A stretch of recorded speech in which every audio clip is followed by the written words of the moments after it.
morning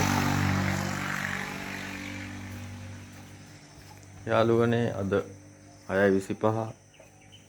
අද 20 මාර්තු 20 මේ වෙන ටියුබ් එක අරගෙන චයිනීස් ටී බෝඩ් එකක් අයින් කළා දාපු එකක් හදාදා හිටියේ මේකේ මේ කොච්චර ඉච් අවුට් දැම්මත් වැඩක් නැහැ අවසානට තෑන් දෙක තුනකින් හදලා තියෙනවා මේ ඉච් අවුට් එක 24 99 යනවා ඉතින් මේ මම ඉතින් ආයෙ ඉච් අවුට් දාන්න ගියේ නෑ මම බැලුවා එයි මේ යන්නේ කියලා බලද්දි මේ මෙතන තියෙන ඉච් අවුට් එක ළඟ තියෙන මේක තියෙන්නේ මේ අර තිරේ හදන්න හරි මම හිතන්නේ ඔසිලේට් වෙන ඉච් අවුට් ඔසිලේට් වෙන්න SDT එකත් එක්ක මොකක් හරි සම්බන්ධයක් තියෙන ට්‍රාන්සිස්ටර්